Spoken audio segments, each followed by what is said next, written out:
పూర్వం పాపాత్ములందరూ వెళ్ళి గంగానదిలో స్నానం చేసి తమ తమ పాపాలను పోగొట్టుకునేవాళ్ళు. గంగానది వీళ్ళందరి పాపాలతో అపవిత్రమైంది.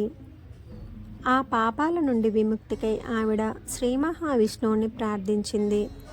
అప్పుడు ఆయన పాపాత్ముల పాపాల మూలంగా నువ్వు నల్లగా మారావు, అందుకని నువ్వు నల్లని కాకి రూపంలో వివిధ తీర్థాలలో స్నానం చేస్తూ ఉండు. ఏ తీర్థంలో స్నానం చేసినప్పుడు నీ మాలిన్యం వదిలి హంసలా స్వచ్ఛంగా మారతావో అది దివ్య పుణ్యక్షేత్రం అని శ్రీ మహావిష్ణువు చెప్పారు. గంగ వివిధ తీర్థాలలో స్నానం చేస్తూ కృష్ణానది సాగర సంగమ ప్రదేశంలో కూడా స్నానం చేసింది. వెంటనే గంగాదేవికి కాకి రూపం నశించి హంస రూపం వచ్చింది. అందుకని ఈ ప్రాంతాన్ని హంసల దేవి అన్నారని ఒక పురాణ కథ. పులిగడ్డ దగ్గర కృష్ణచీలి దక్షిణ కాశీ అని పేరు పొందిన కల్లేపల్లి మీదుగా హంసల దేవికి వచ్చిన వైనం గురించి కూడా ఒక పురాణ కథ ఉంది. ఇది బ్రహ్మాండ పురాణంలో చెప్పబడి ఉంది. పూర్వం దేవతలు సముద్ర తీరంలో ఒక విష్ణాలయాన్ని నిర్మించి అక్కడ వారు పూజాధికాలు నిర్వర్తించాలనుకున్నారు. మరి దేవతలు వచ్చి పూజలు చేయాలంటే వారికి ఎలాంటి ఆటంకం లేని ప్రదేశం కావాలి, అన్ని సౌకర్యాలు కావాలి. పూర్వం ఈ ప్రాంతం అంతా దట్టమైన అడవులతో భయంకరంగా నిర్మానుష్యంగా ఉండేది. అందుకని దేవతలు ఇక్కడ వేణుగోపాల స్వామి ఆలయం కట్టి పూజలు చేయసాగారు. ఇక్కడ చాలామంది మహర్షులు పరమహంసలు తపస్సు చేసుకుంటూ ఉండేవారు. అందుకని కూడా ఈ ప్రాంతాన్ని హంసల దీవి అని అన్నారు. మహర్షులంతా యజ్ఞం చేయాలని శౌనకాది మహర్షులను ఆహ్వానించారు. ఆ యజ్ఞాన్ని చూడడానికి ప్రజలు ఎక్కడెక్కడి నుంచో రాసాగారు.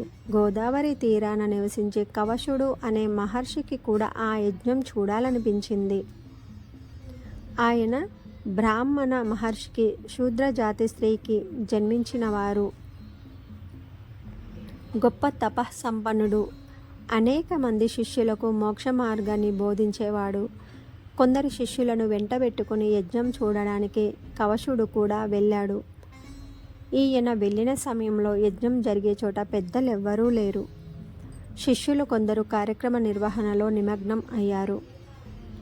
వాళ్ళు కవశ మహర్షిని చూడగానే వేద మంత్రోచ్చారణ ఆపేసి కులభ్రష్టుడైన ఆయన రాకతో యజ్ఞవాటిక అపవిత్రమైందని అనేక విధాలుగా దూషించి అగౌరవపరిచారు.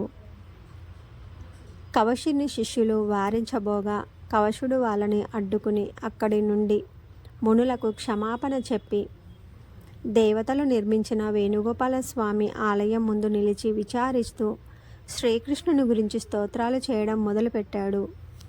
అప్పుడు జరిగిన ఒక సంఘటన గురించి తెలుసుకుందాం. అప్పటి వరకు నిర్మలంగా ప్రవహిస్తున్న కృష్ణానది ఒక్కసారిగా ఉప్పొంగింది. ఇప్పటి పులిగడ్డ గ్రామానికి కొంచెం అవతల రెండు చీలికలయ్యి ఒక చీలిక ఉధృతంగా బయలుదేరి కల్లేపల్లి మీదుగా హంసల దేవి వచ్చి వేణుగోపాల స్వామి పాదాలను తాకి కవశ మహర్షి చుట్టూ తిరిగి యజ్ఞవాటికను ముంచెత్తింది. యజ్ఞకుండాలు నీటిలో నిండిపోయాయి, కొట్టుకొని కూడా పోయాయి.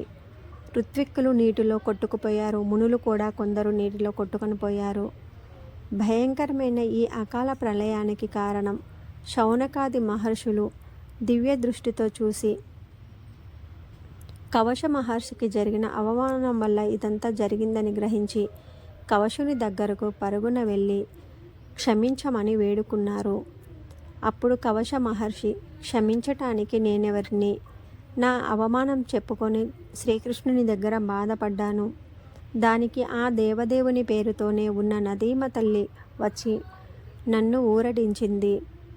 మీరు క్షమించమని అడగాల్సింది నన్ను కాదు, మీరు ఆ శ్రీకృష్ణుణ్ణి అడగండి. మీరు ఆ శ్రీకృష్ణుణ్ణి నదీమ తల్లిని ప్రార్థించండి అన్నాడు. తర్వాత వీరి ప్రార్థనలు విన్న కృష్ణమ్మ శాంతించింది. కవశ మహర్షి కోరిక మీద అక్కడ సాగరంలో కలిసింది. అప్పుడు కవశ మహర్షి, ఈ స్థలం చాలా పవిత్రమైంది. ఎలాంటి పాపాలు చేసిన వాళ్ళు అయినా ఈ సాగర సంగమంలో స్నానం చేసి ఇక్కడ వేణుగోపాల స్వామిని దర్శిస్తే పునీతులవుతారని చెప్పారు. అలా కవశ మహర్షి ప్రజలకు చెప్తుండగానే ఒక కాకి సంగమంలో స్నానం చేసి హంసలాగా మారి వేణుగోపాల స్వామి వారి చుట్టూతా ప్రదర్శనలు చేస్తూ ఉంది. ఇది చూసిన వారంతా అక్కడ స్నానం చేసి వేణుగోపాల స్వామిని దర్శించుకుని కవశ మహర్షికి ప్రణమిల్లారు. అయితే ఈ వేణుగోపాల స్వామి వారి ఆలయం గురించి కూడా ఇక్కడ కొన్ని విశేషాలు ఉన్నాయి. అవేంటో తెలుసుకుందాం. పూర్వం దేవతలు సముద్ర తీరంలో ఈ ఆలయాన్ని నిర్మించారని చెప్పుకున్నాం కదా. వాళ్ళు ఒక్క రాత్రిలోనే ఆలయాన్ని నిర్మించారట. కోడి కూసే సమయానికి రాజగోపురం సగమే పూర్తయింది. అయినా తెల్లవారిందని వారు గోపురాన్ని అసంపూర్తిగా వదిలేసి వెళ్ళిపోయారు. తర్వాత చోళ మౌర్య రాజుల కాలంలో ఆలయ పునరుద్ధరణ జరిగిన అసంపూర్తిగా ఉన్న గాలి గోపురాన్ని అలాగే వదిలి వెళ్ళిపోయారు. ఇటీవల విజయవాడ శ్రీ దుర్గా మల్లేశ్వర స్వామి దేవస్థానం వారు ఆలయాన్ని దత్తత తీసుకొని నూతన గాలి గోపురాన్ని నిర్మించారు.